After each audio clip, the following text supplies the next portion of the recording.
Forbes is going to tell us about approximate Bayesian computation with surrogate posteriors. Please, for us. Yep. I'm going to share screen.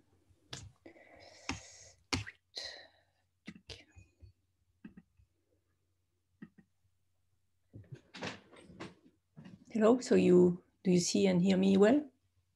Yep. So good morning or good afternoon. So I'm Florence Forbes and I'm working at INRIA in Grenoble. And today I'd like to speak about some recent work which is joint with Yin Nguyen, Tin Nguyen and Julien Arbel. And in this work, we try to address the usual issue in ABC, which is the choice of the summary statistics and the distance to compare them. And in this work, we propose to bypass these choices by using surrogate posteriors, as I will explain now. So I suspect you all know about ABC, but to set the notation, let's assume that we have a model and that we can simulate some parameter theta from some prior pi, and then we can simulate some z from some likelihood f of theta. And then the goal is to estimate the posterior pi of theta given some observed y. And ABC relates to cases where the likelihood is not available, either because it's not tractable or too costly to evaluate.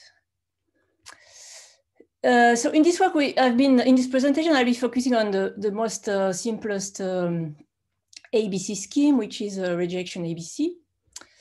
So in rejection ABC, we first simulate some theta m value from the prior, and then some zm from f of theta m. And then depending whether zm is close enough to the observed y, we keep theta m or not. And to compare y and zm, we can use some standard distance, like the Euclidean distance directly between y and zm, or between S of y and S of zm, where S is a summary statistic. So this rejection ABC procedure, it's very simple, but of course it depends critically on D, the distance on the choice of S and epsilon. So in this work, I will mainly focus on the choice of the summary statistics S, and it's known to be a general problem in general. A difficult problem, sorry. So about this choice of S, there's been some elegant solution proposed a few years ago by Fernet and Pangl. It's as we've seen before, it's called the semi-automatic ABC procedure, where the idea is that if what you want is to design an ABC scheme that is targeting the posterior mean, then the best thing you can do is to choose your summary statistic S of Z as the expectation of the parameter given Z. But of course, this expectation is not known because that's more or less what you are looking for. So what they propose is to use a preliminary regression step to approximate the expectation of theta given Z as a function of Z. And so, you do this by learning by a linear regression using a data set of couples of theta and y values.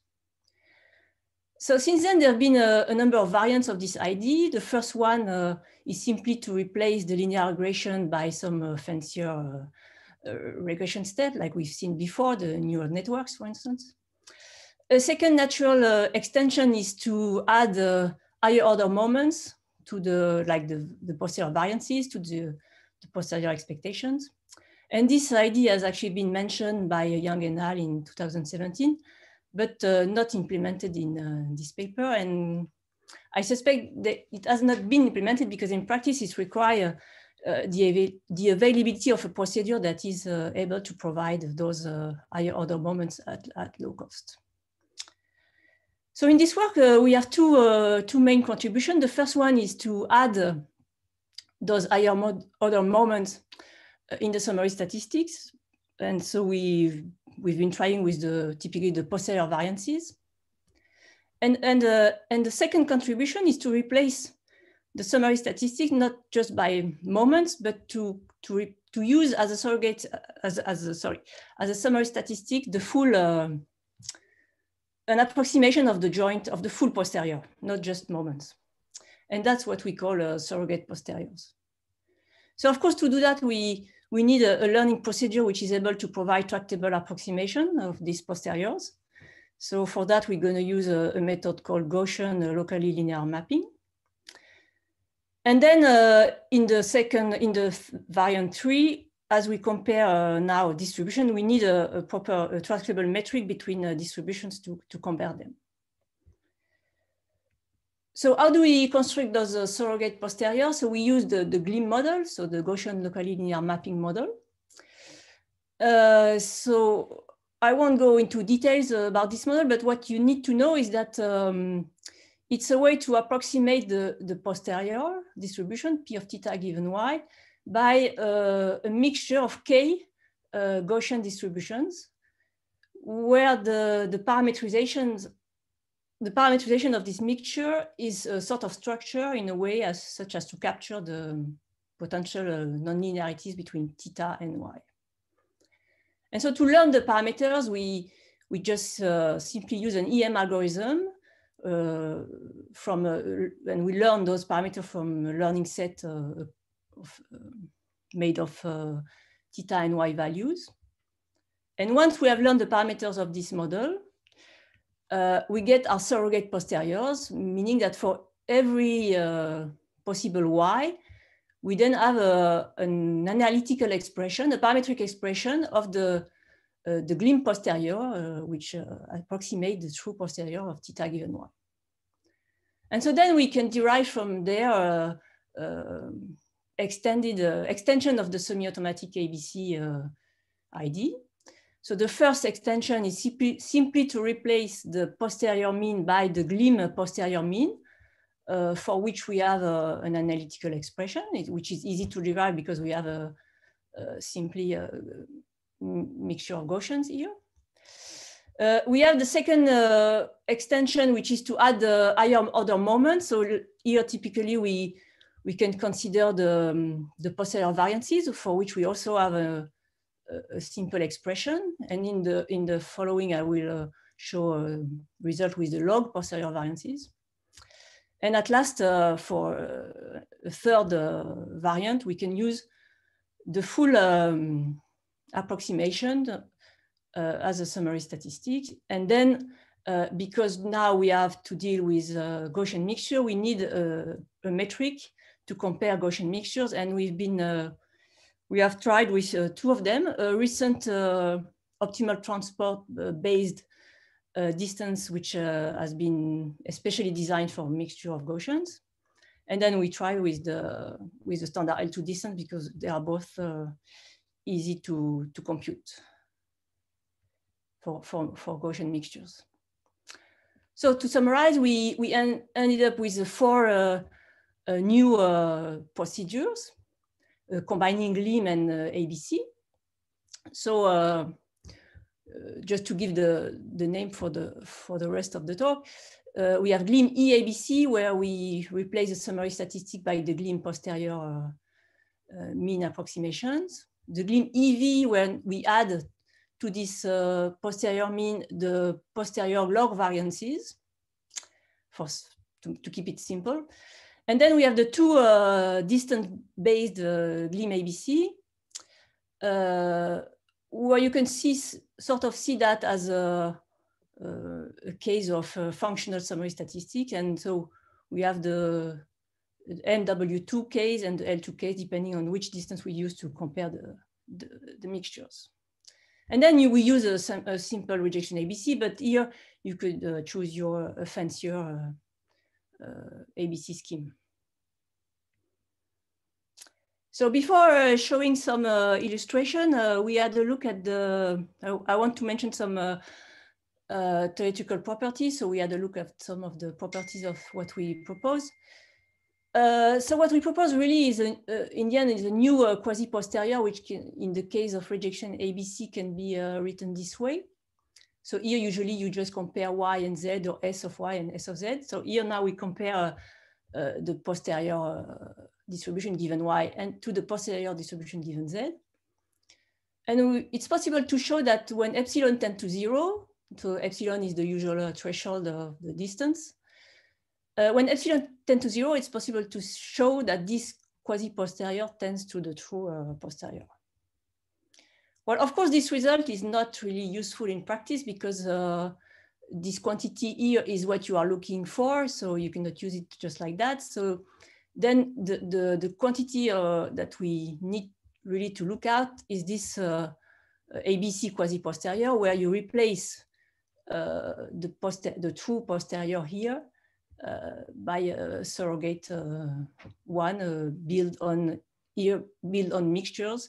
So that's why the quantity now depends both on epsilon, k, the number of components in the mixture, and n is the size of the learning set on which you learn the mixture parameters. So for this quasi-posterior, we were able to show that when epsilon tends to 0, k and n tend to infinity, some sort of convergent result showing that the Ellinger distance between q epsilon k n and the true posterior converges to 0. Sorry, I should still specify that unfortunately we had to assume restrictions on the type of mixture we could use. And typically we need sets to be compact and parameters to be bounded. And it's a bit less than what we were hoping at first, because the GLIM posterior, the GLIM approximations that we are using as a surrogate posterior, they are actually not completely satisfying the restriction for this result to hold. But it's not that far from that, in the sense that we were able to show that truncated Gaussian distribution, they do satisfy these restrictions. So now I like to show some illustration. So this is actually a toy example, but it's more or less built from a real problem in sound source localization. So the goal is to find the unknown location of a sound source, which is here in 2D. So we have two X and Y values to estimate. And so we want to find this location from two microphones, which are at known position, M1 and M2.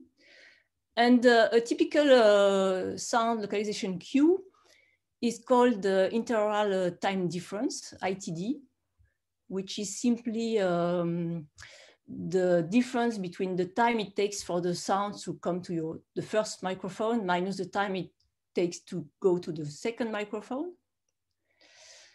And so this is a traditional Q, but then unfortunately the ITD only gives you the azimuth of the source, which means that for an ITD value, which is a scalar value, let's say you have this red bar as an ITD value, then potentially the sound source location can be anywhere on this hyperboloid.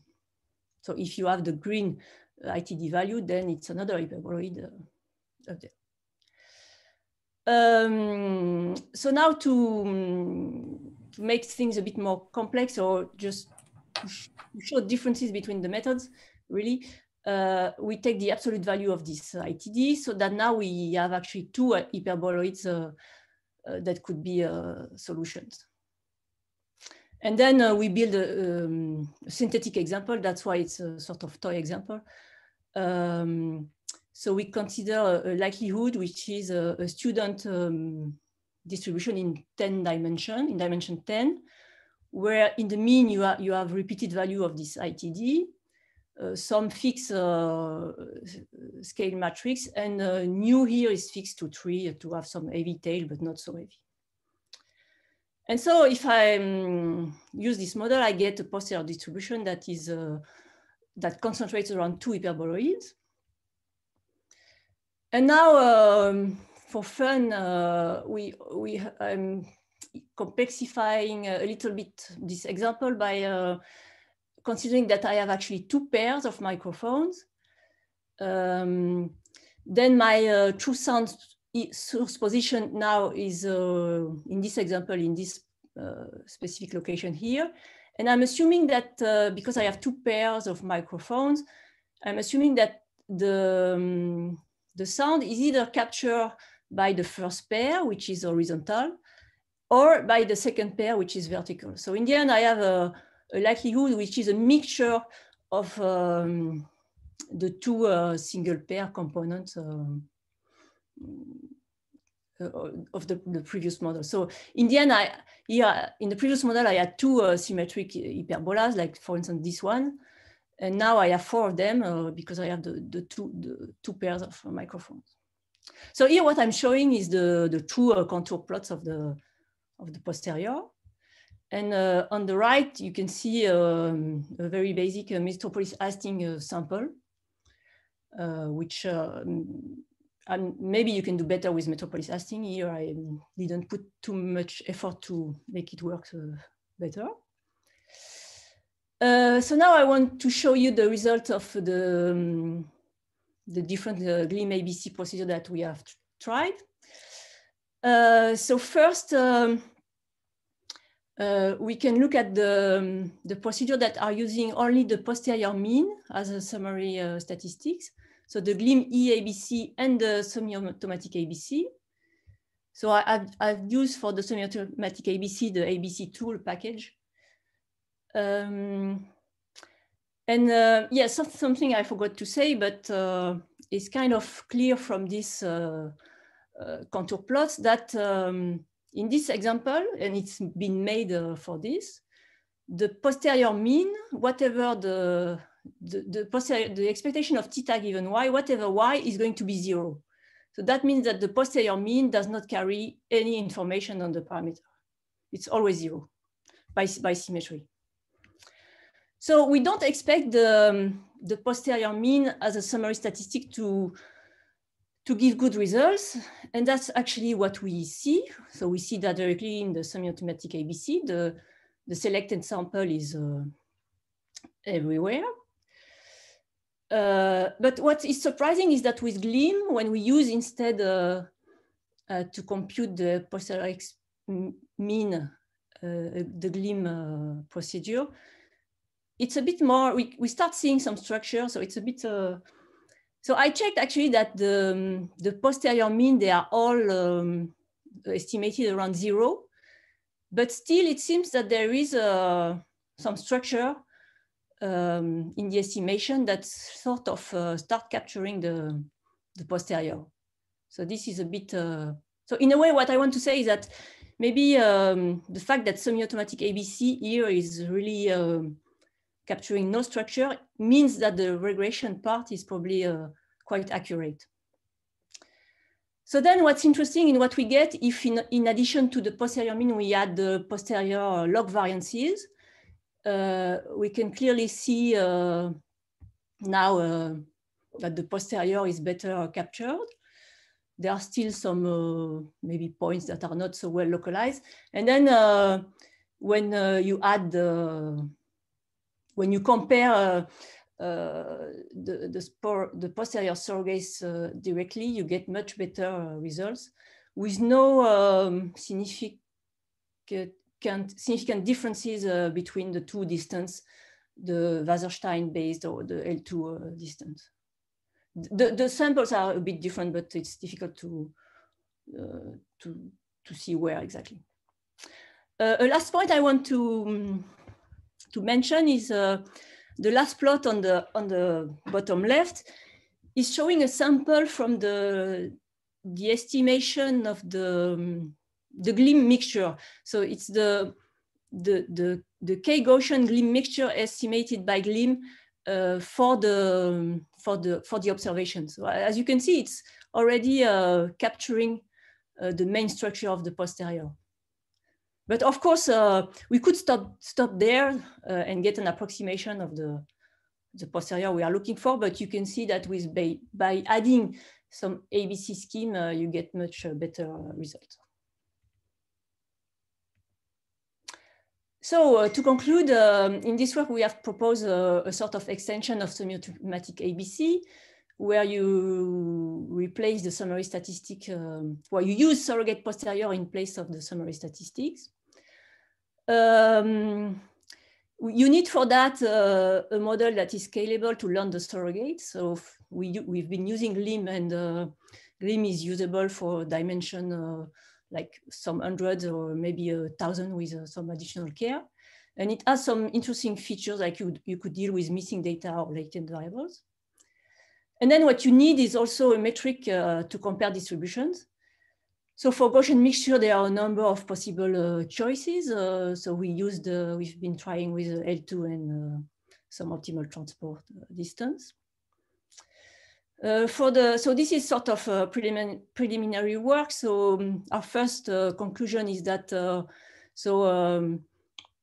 it's a way not to require the choice of the summary statistics. We've been able to show some convergence results to the true posterior, although for now it's a little bit restrictive. Also, I think it's mainly useful, these new procedures for multimodal posteriors. When posterior distributions are unimodal, it's not that it's not useful, but all methods are doing well, so I didn't see much differences.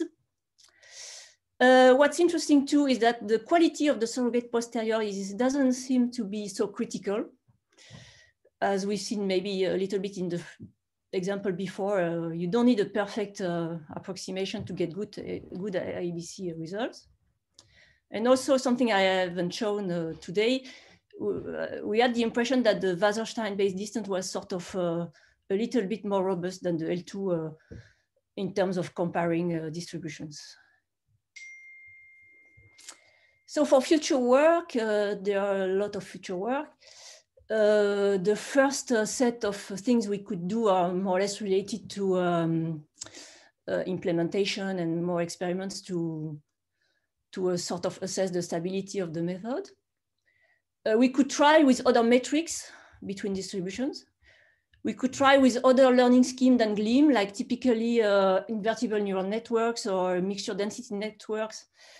They could provide, I suspect, Gaussian mixtures and be really replaced by and replace GLIM quite straightforwardly. We could use other ABC scheme than rejection ABC, which would be certainly improving the results. We haven't addressed at all the choice of the epsilon, the threshold level. So that's understood could be an important point. And a very interesting extension that we should do is to extend the current procedure to IID observations, because for now it's only made for a single Y observation. And there are probably other things we could try. To finish, before finishing, I like to, of course, thank my my co-authors, but also 3 other persons for various reasons. So Guillaume Kohn-Kamking, Benoît Kugler, and Sylvain Doutet for help with for useful discussions, let's say.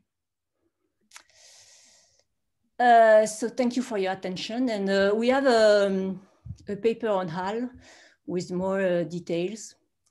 As maybe you have questions, I'm happy to take them if you ask. Thanks. Thanks, Florence. Very nice talk. And the audience was commenting on your beautiful posteriors on the chat. Yeah, it's very spring, kind of flowery. So, questions to Florence? Please go ahead. Can I ask a question? I don't know whether you can see me. Yes, I see you. Oh, okay. All right. So that's a really nice talk. I enjoyed that very much because we have your co-author with us in the room. So that's our claim to fame. One of your co-authors. Yeah, okay. Yeah, no, that was great. Look, an obvious kind of comparator to me is indeed this auxiliary likelihood-based ABC, where of course we use an auxiliary model and estimation of that model to define the summary statistics. So, you know, admittedly, we're going to the summary statistic approach again. However, you know, the model can be quite complex, and, you know, we can attempt really to be, you could think of that as a surrogate model. And we're just, using that model through the estimation of that model, the maximum likelihood estimation of that model to produce our summary statistics. So it would be kind of interesting to have that, I would have thought, as a comparator to your approach. Just by the way. Yeah. I'm sorry, I'm really not an ABC expert, so I'm not very familiar with the auxiliary method that you are mentioning. But do you think of one in particular, or you? Well, the idea is that you choose a model that is an approximation to the model that is problematic, and that is the reason why you're using ABC. You then estimate that model using maximum likelihood, and you exploit the fact that maximum likelihood is, under conditions, asymptotically sufficient. Okay, so you have summary statistics that are your estimates of your parameters that are asymptotically sufficient for the parameters of the auxiliary model. Then if your auxiliary model is a good approximation to your true model, then you got something that's close to a set of, at least asymptotically, so for large N, sufficient statistics. Oh, yeah. You are really using a model, which is like using, a surrogate posterior, as you're doing, rather than just using a couple of kind of ad hoc statistics as your summary statistics. So to me, it seems a bit of a natural comparator. Okay. To think about, to exploit. There's a literature out there that some of us have contributed to, and Chris Trivandi had one of the original papers on auxiliary likelihood-based ABC. Thanks, Gail. Any other short questions? We have a little bit of time for another short question from the audience. Florence, can you hear me? Yes. Can you discuss very briefly how you update the weights for these GLIMs? The weights? Yeah, for the weights for the mixture components. You mean the weight? Oh, okay. So these ones here. Yeah, these ones. Yeah. Yeah. So they are a bit like I think it's softmax. No, it's gated. So GLIM is actually a mixture of expert model, if you are familiar with those. So okay. This is a Gaussian gated mixture of experts. Okay. So it's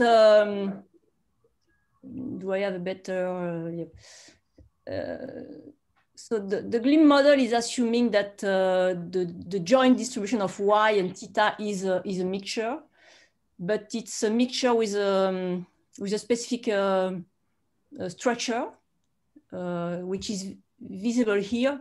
So sorry, x is theta, and so we are assuming that y is a sum of affine transformation of theta plus some Gaussian noise. So this is originally GLIM was made for regression. So the idea was to approximate some nonlinearities by a piecewise affine function. So you impose a structure on the mean of your Gaussian. So sorry again, I forgot to change the notation. So x is actually theta, and you are looking for a relationship between y and theta. And then you use another Gaussian another mixture to divide your theta space into k regions, and on each region, one affine transformation is valid. I don't know. Well, I have is this idea. So you are trying to map the parameter space theta onto the observation space. So here it's only from 2D to 3D. And you're assuming that your space is partitioned into regions, k regions, and on each of them you have just an affine transformation. And so that's how you get those weights in the mixture. Thanks, Florence. So we have run out of time, so I have to postpone the further discussion and questions to offline, as there will be the break before the next session starts. So thanks to all the speakers, fantastic.